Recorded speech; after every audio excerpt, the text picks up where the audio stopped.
Bom dia, boa tarde, boa noite, como vocês estão? Sejam todos muito bem-vindos ao meu canal, meu nome é Neuraci, mas como sempre você pode me chamar de Neura. E hoje nós vamos falar sobre A Proposta, um filme muito pedido por vocês, que tem a Sandra Bullock provando que ela é incancelável, ela consegue fazer qualquer coisa errada e a gente ainda passar pano pra ela, e ela está perdendo tempo, não iniciando uma carreira como ditadora, porque se ela decidisse ser rainha do planeta Terra, ela conseguiria e todo mundo ia passar pano pra ela, porque como ela consegue fazer isso? Não sei. E o Ryan Reynolds, que está vivendo o único personagem que ele sabe fazer, mas naquele tempo a gente não tinha percebido isso ainda.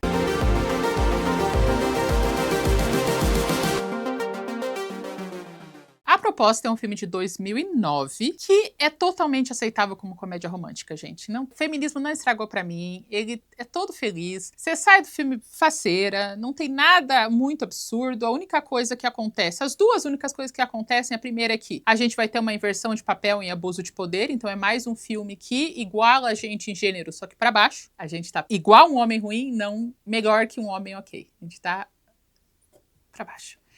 E porque esse filme ele é um grande amontoado de clichês de comédia romântica juntos num laço bonito. É tanto clichê que eu vou colocar aqui, ó. Toda vez que tiver um clichê, a gente vai colocar aqui e vai ter um clichêrômetro aqui no cantinho. Pra gente contando todas as vezes que eles fazem mais do mesmo e a gente cai com alegria no coração. Como eu falei, eu gosto desse filme. Achei que eu não ia gostar, achei que eu ia falar, nossa, eu sou superior. Eu não sou. O filme realmente ele é bem divertido. O filme começa mostrando o contraste entre os dois protagonistas. Tem a Sandra Bullock, que é vivida. Tem a Margaret, que é vivida pela Sandra Bullock, e ela está lendo roteiros porque ela é editora-chefe de uma editora de livros. Ela está com uma TVzona, vendo a natureza, enquanto ela anda de bicicleta ergométrica e lê os roteiros. E em contraste nós temos o Andrew, que é vivido pelo Ryan Reynolds, que é o assistente dela e tá correndo pela vida para dar tempo de fazer tudo, buscar café, sair correndo, ele mora longe. E ela tá fazendo tudo muito, muito devagar, porque ela é chefe, ela não é obrigada a nada. Ela é uma figura tão assustadora dentro do escritório que todo mundo fica atento esperando ela chegar. Enquanto todos estão aguardando a chegada da Margaret, alguém passa por cima do Andrew e derruba os cafés que ele tá trazendo. Um dos cafés. Ele consegue chantagear uma pessoa a trocar a camisa com ele. Quando ela chega, eles têm que mandar um chat pra todo mundo dizendo que a bruxa está no prédio, porque ela é realmente uma pessoa horrível e assustadora. Quando ela sobe, ela vai não olhando pra cara de ninguém, não dando bom dia pra ninguém, entra no escritório dela e o Andrew entra logo atrás. Ela vai beber o café dela, que é tipo com leite de soja, sem açúcar e canela. Parece uma água suja, pelo que ela tá falando. Americano e café é um negócio... é sempre aguado, né? Tanto que eu descobri que o americano na Itália é um expresso com água por cima. Sem ver expresso e um copo d'água. Enfim, americano não sabe fazer café. Ou seja lá o que seja esse soy latte sem açúcar e canela. Enfim. E ela fala, você derrubou o meu café? Ela fala, não. Então por que tem o telefone da funcionária atrás do copo? Porque ele e a funcionária do Starbucks estavam dando uma paqueradinha, ela passou o telefone pra ver se rolava uma liga. E daí ele fala que ele meio que pede exatamente a mesma coisa que ela, só por segurança, porque vai que um copo derrube. Ela fala, tipo, tá bom, ok. Vamos para outra sala. Eles vão fazer o que? Eles vão demitir o David. O David é um dos editores e ele estava cuidando de um autor muito importante, que é um eremita. Ele não gosta de participar de entrevista e ela queria muito que ele aparecesse na Oprah e o David falou que não ia dar certo porque ele não aparece em público de jeito nenhum. Ela ligou pra ele e conseguiu que ele vá na Oprah. Então ele fala, você nem tentou ligar, né? Então você tá demitido. Ele fica muito bravo, mas ela ainda fala, ó, você tem 2 meses pra arranjar outro emprego e você pode falar pra todo mundo que você pediu demissão. Então ela é uma pessoa até que com escrúpulos. Só que o David fica muito bravo. Ele vai atrás dela e chama ela de bruxa velha na frente de todo mundo e que como a vida dela é solitária, ela faz a vida de todo mundo que está à volta dela miserável. E ela, empoderadíssima, olha pra ele e fala, eu não estou te demitindo porque eu sou uma bruxa velha. Eu estou te demitindo porque você é preguiçoso, você é mimado e você passa muito mais tempo traindo a sua esposa do que trabalhando. E se você não sair agora, eu vou pedir pro segurança te levar e fazer o Andrew gravar e eu vou pôr no YouTube, tá bom? E daí ele sai tecido. Depois disso, ela comunica ao Andrew que eles vão trabalhar no final de semana, só que ele já tinha pedido licença pro final de semana porque é o aniversário de 90 anos da vozinha dele. E ela ignora completamente isso que ele falou e fala, você vai cancelar? E daí ele vou. Ela até vê ele ligando pra família dele e ela falando, eles querem que você se demita, né? É, todo dia eles querem que eu me demita de você. Pois é, mas não dá pra conseguir tudo que você quer, né? Ela é bem vaca com ele, assim, ela é bem aproveitadora. Ele tá tentando sair de assistente pra editor, ele lê os manuscritos, ela não escuta nada que ele fala. Ela realmente não trata ele bem, sabe? Não trata ele bem. Ela é chamada na sala do chefe-chefe, chefe de todos, pra brigar com ela porque ela tava com um visto em processo de renovação e ela não podia sair do estado, mas ela saiu pra uma feira editorial e o que aconteceu? O visto dela foi negado e ela vai ser deportada para o Canadá, porque ela é canadense. Ela explica que ela pode trabalhar de Toronto sem nenhum problema, ele fala, não pode não, porque se você tiver o visto negado, você não consegue emprego nos Estados Unidos. E aí, você tem que ficar 1 ano, pelo menos, morando no Canadá para reaplicação do visto, já que você foi negado uma vez. Então, a gente gosta de você e tal, mas o David, que você acabou de demitir, vai entrar no seu lugar. E daí ela fala, uau, que massa. E daí ela olha pro Andrew e fala, não se preocupa porque a gente vai se casar. Abuso de poder, imediatamente. A gente se conheceu melhor e a gente vai casar esse ano e daí eu vou ter o green card. E ele fala, tá, se vocês casarem, então dá-lhe, boa. O Andrew fica apavorado, ele fica descaralhado da cabeça e fala pra ela, não, a gente não vai casar. Ela fala, vai sim, porque se eu for demitida, você será o próximo e tudo que você fez, as noites sem dormir, as vezes que você meia-noite foi comprar absorvente pra mim, todos os cafés que você foi pegar vão ser, você vai voltar pra onde você começou um nada. Você quer isso mesmo pra você? E daí ele fala, tá, então a gente vai casar. Eles vão para o escritório da imigração, ela fura a fila de todo mundo e finge que ela é superior, eles vão para o escritório de imigração. Quando eles sentam, o funcionário da imigração fala, por acaso vocês estão tentando dar um golpe na gente? Para que você não seja deportada para o Canadá? Dela, não é que você ouviu essa informação? E ele falou, eu recebi uma ligação. O David ligou. O David ligou. Daí ele explica que se os dois estiverem mentindo sobre esse noivado, ela vai voltar para o Canadá, não vai poder ir para os Estados Unidos e o Andrew vai ter uma multa de $250 mil e até 5 anos de cadeia. Ele fica apavorado e a Margaret ainda finge que não é com ela. Quando os dois saem da imigração, ele fala, não, agora não é só a minha carreira, você quer que talvez eu vá preso e que eu tenha uma multa de $250 mil. Não, você vai me fazer editor. Ela, tá bom, vou te fazer editor. E você vai aprovar o manuscrito que eu li para 20 mil cópias de livros dela, tá? E você vai me pedir com carinho de joelhos em casamento. E daí ela tem que se ajoelhar pra pedir ele em casamento, senão ele não vai aceitar. E esse filme vai ser um daqueles casos que não tem como você fazer isso com os papéis invertidos. Se inverter o papel, virou filme de terror. Na hora. Imagina, uma secretária que tá fazendo de tudo pelo chefe e de repente ela é coagida a casar com ele. Coagida a casar com ele. Não dá, não tem condições. Só funciona desse jeito. E fora que uma coisa legal que esse filme faz é equilibrar sempre o poder. Ela estava por cima, ela era grossa, ela mal educada, mas imediatamente o Andrew entende que ele tem material para conseguir mais e ele faz isso. Então vira meio que um negócio de os dois estão se aproveitando um do outro. Então meio que não dá raiva, assim. Mas ainda é abuso de poder? É abuso de poder. Eles vão contar para a família do Andrew, do aniversário de 90 anos da vozinha deles, eles vão ter que ir pro Alasca, em Sitka, porque ele é Alasquiano? Alasquiano!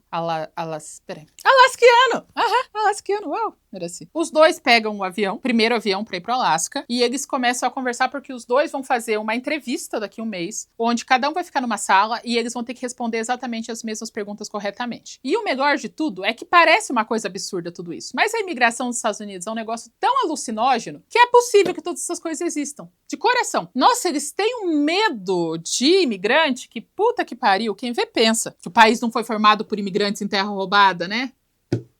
Gritei. E daí eles saem do aviãozão, vão para um aviãozinho menor ainda e ela descobre que o Andrew sabe tudo sobre ela e ela não sabe nem o sobrenome dele. Por quê? Porque ele é o assistente e ele precisa saber todas essas coisas. E ele tem acesso à conta bancária, a e-mail, a tudo, então dá para ele saber mais que ela. Eles pegam o menor aviãozinho que eles conseguiram encontrar, aterrissam e a mãe e a avó do Andrew estão esperando ele com uma plaquinha. Elas são fofíssimas e elas chegam completamente assustadas porque a chefe megera veio junto e elas não sabiam disso. E a vozinha deles é vivida pela Betty White, que ela é maravilhosa. E ela fala assim, você quer ser chamada como Margaret ou como amante de Satanás? A gente escuta muito esses dois termos.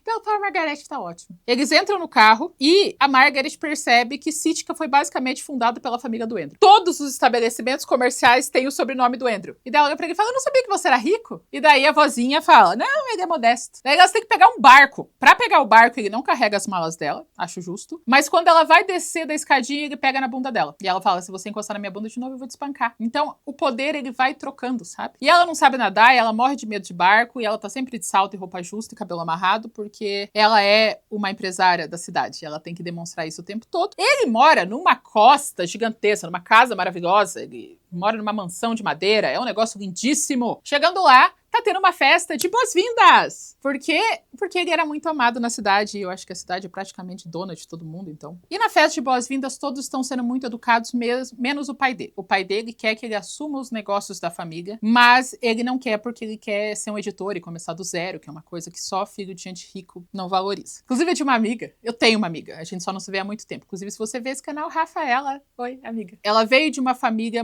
com mais dinheiro no interior, e ela também tentou essa jornada do retirante de pai rico, né? Ela fez a faculdade, ela entrou num curso de chefe de cozinha, ela começou a trabalhar como assistente de cozinha, e ela trabalhava, tipo, da meia-noite ao meio-dia, 7 dias por semana, e daí até que um dia ela falou, mano, se eu fizer xerox pro meu pai, eu vou ganhar mais e vou trabalhar menos. Vou pra minha terra de novo. Que é isso que, eventualmente, as crianças ricas percebem, né? Que é bem mais fácil não conseguir sozinho. Bem mais fácil mesmo. Ou aqueles que falam, não, eu consegui tudo sozinho. Meu pai pagou minha escola, minha faculdade, meu carro, mas o resto fui só eu. O intercâmbio, ele pagou a passagem e estadia, mas eu tive que trabalhar no McDonald's pra permanecer. Ele tem esse espírito, sabe, de pobre menino rico. Então, ele e o pai não se dão bem. E o Andrew, por birra, porque ele tem bastante trauma não resolvido com aquele pai, ele decide avisar pra todo mundo que ele vai ficar noivo da Margaret só pra irritar o pai dele. Porque eles tinham combinado de falar só no final da festa e tal, mas não. Quem aparece lá também? A ex-namorada, que ela vai seguir o estereótipo da vizinha que mora ao lado. Qual é o estereótipo da vizinha que mora ao lado? Uma menina da cidade pequena, do bem, que sempre esteve apaixonada, que o sonho é casar com o vizinho, ter vários filhos, dedicar a vida inteira dela pra que ele seja feliz. Ela é bonita, mas ela não é a pessoa mais bonita do planeta Terra. Eu acho que a melhor descrição que me deram da última vez que eu falei isso é aquela vizinha do Tobey Maguire, do Homem-Aranha, sabe? Que ela tá sempre pronta pra dar um biscoitinho, dar um apoio, e ele não tem olhos pra ela. Então, é exatamente essa história. Ela, ex-noiva dele, ela aparece também toda sorridente, toda simpática. O oposto da Margaret, que ela é toda de preto, toda de blazer e tal. Daí perguntam pra eles como aconteceu o pedido de casamento. E eles têm aquela coisa de um ficar tentando desmerecer o outro enquanto conta a história de amor. E inventam a história na hora. E daí ela quer mostrar que ele é fraco, chorão e romântico. E ele quer mostrar que ela não manda nada na relação. Eles são obrigados a se beijar na frente de todo mundo. E você consegue ver claramente que os dois se odeiam, né? Você vê o ódio no olhar dos dois. Mas eu já fotografei muitos casais. Muitos casais grávidos, muitos casais noivando, muitos casamentos, muita festa de noivado. E é 100% normal um casal que está se casando e que parece que se odeia. Acontece bastante mais do que eu gostaria de ter fotografado. Assim, bastante. Eu tenho que pedir, pelo amor de Deus, pro noivo sorrir pra foto, porque ele tava com cara de ódio, enquanto segurava a barriga da mulher dele, que tava, sei lá, 8 meses grávida. Então isso é normal até na minha vida. Eu nem me surpreendo com casais que se odeiam se casando. Os pais, obviamente, daquela vez decidem que eles são pais modernos e que eles podem dormir no mesmo quarto, ainda dão uma coberta que eles chamam de fazedora de bebês pros dois. Ele vai dormir no chão, ela vai dormir na cama, e a gente vai ter todo o rolê do inimigos para amantes, né? Que é também outro estereótipo. Como no Alasca nunca anoitece, ele tem uma persiana que deixa tudo escuro para os dois dormirem. Mas ela acorda em sei lá eu que horário, já que é dia o tempo todo, porque aquele autor liga para ela. Ela sai para fora para atender ele, porque senão é ruim. E o cachorrinho, que é uma bolinha de pelo fofa, sai correndo. E uma ave de rapina quer pegar o cachorro. Ela pega o cachorro e sai voando para matar o cachorro. Ela consegue salvar o cachorro, mas a ave de rapina, que além de ser uma predadora, é também uma ave sociável, rouba o celular dela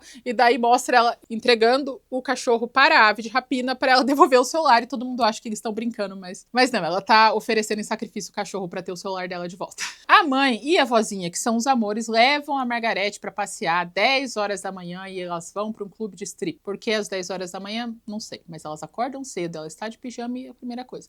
O stripper é o mesmo garçom da festa. Ele é um homem de muitos empregos. Vocês vão ver até o final do filme, ele é um homem de muitos empregos. Então ele tá dançando e todas elas estão comemorando. E a Sandra Bullock tá começando a ficar desconfortável porque ela percebeu que as outras pessoas são pessoas. E ela tá começando a ficar com peso na consciência de obrigar alguém a se casar com ela, já que ele é uma pessoa com parentes e mães e avós. Ela sai pra fora pra respirar e quem tá lá? Ex-noiva! Ex-noiva tá lá pra falar que eles só não se casaram porque ela não queria ir pra Nova York. E ele queria. E daí ele pediu ela em noivado, ele queria que os dois fugissem e ela quis ficar, porque a casa dela é sítio. E ela ainda olha pra ele e fala, você tem muita sorte de estar noiva dele. Ele é um homem maravilhoso. E ela, obrigada. Enquanto Sandra Bullock tá tomando café com Pinto no meio da cidade, o Andrew está em casa e o pai dele vem falar com ele, dizendo que ele tem que parar de festinha, parar de ficar brincando e vir logo pra Sítica pra assumir os negócios da família. Ele fala, pai, eu não vou trabalhar e eu não vou assumir os negócios da família. Você entenda isso. Essa não é a minha jornada. E ele fala, filho, a sua jornada é permanecer rico, não ser assistente da sua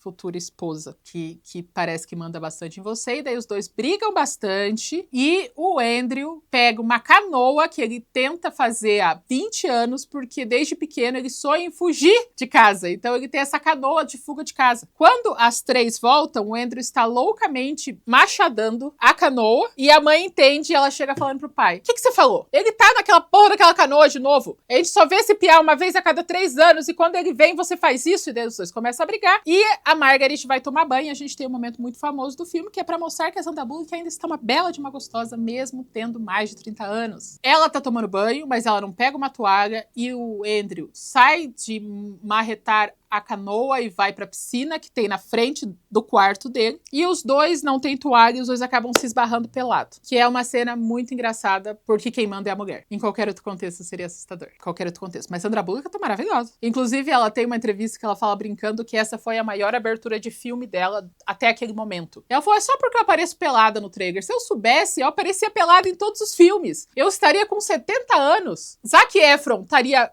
fazendo meu par romântico e eu estaria correndo pelada atrás da casa. Se eu soubesse que dava dinheiro pra fazer isso, eu teria feito muito antes, porque Sandra Bullock é o quê? Rainha. Ela é super engraçadona e eu gosto muito dela. À noite, depois de eles terem esse momento mais íntimo do que os dois gostariam, eles começam a conversar e a Sandra Bullock tem aquele momento de mostrar que ela é humana. Ela é uma begera, mas ela também tem um bom coração. E ela fala a banda que ela gosta, uma tatuagem que ela tinha, o primeiro show que ela foi, que ela chorou loucamente no banheiro depois do David ter chamado ela de vadia, e o livro preferido dela é Morro dos Ventos Uivantes. Eu fui pesquisar sobre essa história e eu tenho questões que eu preciso descobrir antes que lancem o filme pra eu falar pra vocês, porque parece uma historinha bem tóxica, né? Mas tá. Como eu falei, esse filme vai estar cheio de estereótipos bem manjados, mas o único estereótipo que a gente pode talvez levar pra vida e causar um problema é a pessoa que é secretamente boa. Ser uma pessoa do bem envolve ações práticas e públicas que demonstram que você aprendeu na prática como ser boa pessoa. Se você tem a bondade teoricamente no seu coração, você não está sendo completamente boa. Você só está sendo duas caras, já que no seu coração você nem acredita nas paspalhices que você mesmo faz. Então, se tem uma pessoa que é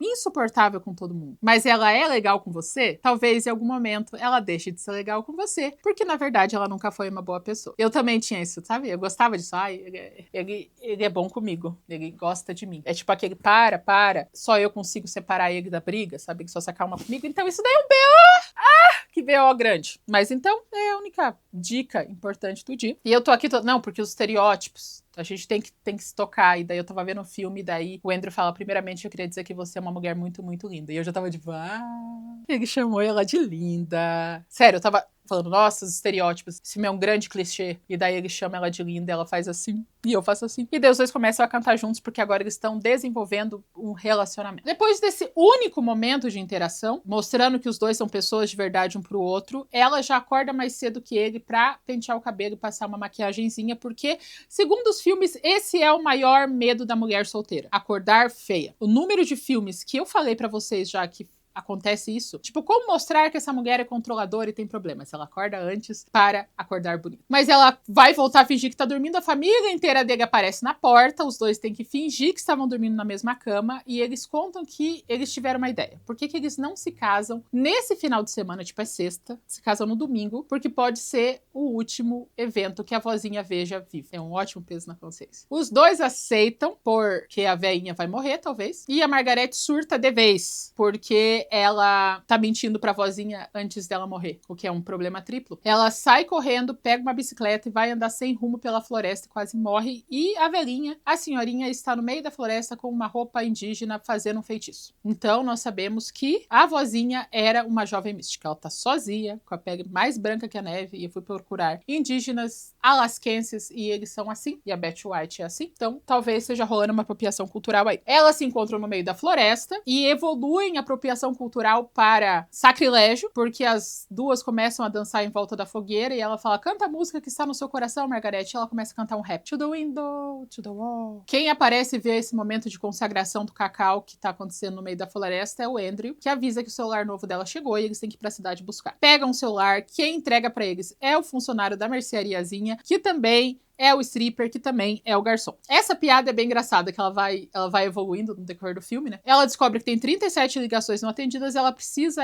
acessar um computador. Só tem numa lan house de moeda. Ela tem que pôr moeda pra ligar a internet de escada. E aparece quem? A ex-noiva do Andrew. E ela é professora de educação infantil. Porque não basta. Tem que ser um pacote completo. E o que deixa ela mais com peso na consciência ainda. Ela fala, cara, ele poderia ter uma professora de educação infantil e ser rico em Sitka. Mas não, ele é um fudido que vai ter que casar comigo, porque eu obriguei ele, porque eu sou uma chefe má. E ela tá ficando cada vez com mais peso na consciência, sabe? O que acontece? Aparece de novo a vozinha e a mãe que não tem nada pra fazer da vida, elas sequestram de novo a Margaret pra poder testar o vestido de noiva que é da vozinha. O vestido de noiva, ele é mais parecido com uma fronha do que um vestido. Bem sem forma e vazio. E a mãe e a vozinha, super legaisinhas, contando pra elas coisas, e daí ela conta que esse vestido e o colar são lembranças da avó da vozinha, ou dos pais da vozinha, porque o pai dela era russo e a mãe dela era indígena, ou vice-versa. Então, ela tem sim uma descendência indígena e a racista fui eu. Quem foi preconceituosa e superficial foi eu. Quem foi fiscal de melanina? Pra você ver, né? E ela conta uma história super fofa de como a mãe dela ou a avó dela era tipo a Margaret super teimosa, não deixava ninguém abalar ela, então por isso que esse vestido vai ser perfeito. Ela vai ficando desgraçada da cabeça, ela sai correndo, entra no barco, o Andrew vai atrás e ela começa a dirigir loucamente a lanchinha que eles têm. Tão loucamente que o Andrew fica assustado, ele pega o volante e ela cai no mar e morre. Fim do filme. Brincadeira. Ele volta pra buscar ela, ainda bem que tem uma boia gigante no mar, assim, e daí ela consegue se apoiar na boia, ele põe ela pra dentro e ele tem que aquecer ela com o calor do próprio corpo. E daí ela fala pra ele que tinha esquecido como é ter uma família, porque ela tá sozinha desde os 16 anos e ela não lembrava mais como é ter uma mãe, uma avó, e esse tipo de coisa faz o quê? A gente não lembrar o quão megera ela era no começo do filme, de pensar, ela é só uma mulher traumatizada. E o Andrew é chato, então eles se merecem, sabe? Eles chegam no barco e o pai deles tá sério, falando, vem aqui comigo no celeiro. E quem está lá? O cara da imigração, que ligou pro pai do Andrew perguntando sobre o que estava acontecendo, que talvez seja um golpe, e o pai do Andrew, que ele é chato, pagou a passagem pro funcionário da imigração vir aqui. Ele fez meio que um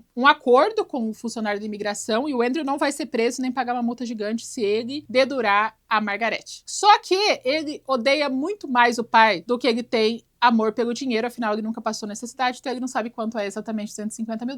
Então ele fala, pai, você tá louco, eu e a Margaret, a gente trabalha juntos há 3 anos, a gente ficou pela primeira vez há 6 meses e a gente vai se casar amanhã. E ele sai bravo, porque agora ele decidiu que esse é o BO dele. No outro dia é o casamento é o quê? Lindíssimo, porque eles são o quê? Ricos. É fácil você manifestar um casamento em 24 horas num celeiro se você tem todo o dinheiro do mundo, você é dono de uma pequena cidade no final da Alasca. E ela tá entrando no casamento, o agente da imigração tá lá, eles estão prontos pro rolê, ela não consegue casar com ele. Ela explica que a ética do Andrew é completamente impecável, por isso ela sabia que se ela ameaçasse a carreira dele e a vida inteira dele, aquilo que ele mais trabalhou, ele aceitaria casar com ela. Então ela manipulou ele e agora ele está livre do contrato, ele vai conseguir todo o emprego, vai conseguir publicar um manuscrito tudo igual, mas ela não quer fazer isso com ele. Então ela sai e fala pro agente de imigração, vem comigo que você vai me dar carona. Beleza. Ela foi muito altruísta, só que ela deixou o quê? O Andrew pra se foder com a família dele. Tipo, a família dele falando, o quê? Você mentiu pra gente que... Esposa? Sandra Bullock já passou na casa grande que ele mora, deixou uma carta falando que o manuscrito que ele escolheu é maravilhoso e sempre foi maravilhoso e ela só não falava isso com medo de perder ele. Isso seria um motivo pra eu mandar ela merda. Porque ela, tipo, escravizava ele, né? Ela, tipo, escravizava mesmo. Situação análoga à escravidão. E ela sempre soube que ele era competente, mas ela simplesmente não falava isso. Sendo que a carreira é a coisa mais importante da vida dele, já que ele tá há 3 anos trabalhando pra isso. E mesmo assim, ela faz tudo isso. Então, eu acho que isso seria um ponto de quebra bastante grande pra mim. Porque ele tá fazendo tudo isso por causa da profissão. E daí descobre que ele já poderia estar como editor e ela não fez isso porque ela não quis. não sei se isso me faria lembrar que eu amo ela ainda. Mas os dois estão apaixonados, foram 3 dias maravilhosos, onde eles conviveram 2 noites juntos. Eles conviveram 2 noites juntos, ele descobriu 6 fatos sobre ela descobriu que ele tem uma família que ama ele, e aparentemente o amor deles é único e verdadeiro. Tá tendo a recepção do casamento sem a noiva, o Andrew quer ir atrás dela, mas ele não pode, porque a família toda tá falando, você cheirou cocaína, meu bem? Ela literalmente te chantageou, você mentiu pra tua família inteira. E ele fala, mas a vozinha que é doida, ela finge um infarto para que venha um helicóptero para levar ela pra ambulância, e daí ela é maravilhosa. Ela tá lá com a máscara e ela fala, talvez eu não sobreviva até amanhã. Filho e pai, vocês precisam fazer as pazes, nós somos todos uma família. E daí ela faz todo mundo fazer as pazes, depois que todo mundo faz, ela tira a máscara e fala, top, agora que estamos resolvidos, vamos atrás dela, porque ele ama ela. Adorei. Eles chegam no mini aeroporto de Sitka, mas ela já foi embora. Triste. Quando ela chega no escritório, ela já tá pegando as coisas dela, porque ela vai ser deportada. Ela tem 24 horas para pegar as coisas dela, e o Andrew chega atrás. E ele manda ela ficar quieta, porque agora ele tem o poder. É importante isso. E fala que ele gosta muito, muito dela, porque ela é muito boa pessoa, ela é muito especial. E os 3 fatos que ele não sabia e descobriu sobre ela fizeram toda a diferença. 3 anos de megerice, mas esses 3 dias mudou tudo. Faz todo sentido. Esse casamento vai ser sucesso, ele fala.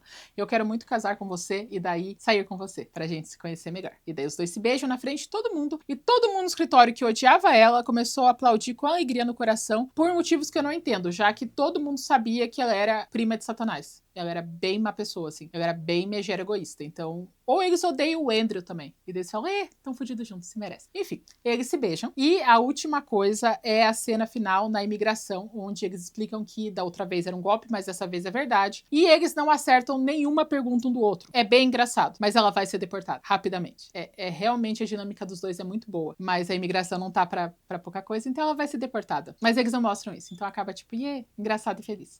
E é isso, gente. É um filme legal. É um filme, sabe, leve, de boa. Porque os papéis são desse jeito. Se fosse ao contrário, ia ser meio assustador, né? Porque daí ia ter, além de poder, ia ter força física. Enfim, vocês gostam da proposta? Eu gosto da proposta. Passou no teste. Graças a Deus que a gente tem algum filme pra gente não passar raiva de comédia romântica. Se você gostou de mim falando da proposta, curta esse vídeo. Se inscreva no meu canal. Me mostre para alguém, dá uma olhada na minha descrição, que tem uma porrada de coisa, tem formulário para você me indicar filmes, tem o nosso grupo no Telegram, tem a lojinha do canal que tem produtos maravilhosos, únicos e especiais que só vai encontrar na lojinha do canal, e o nosso formulário de fornecedores do canal, que é a nossa maçonaria, onde a gente vai girar a economia interna, comprando e contratando nossos próximos, nossos neuróticos, entre neuróticos. E é isso. E a gente se vê na próxima semana ou a qualquer momento.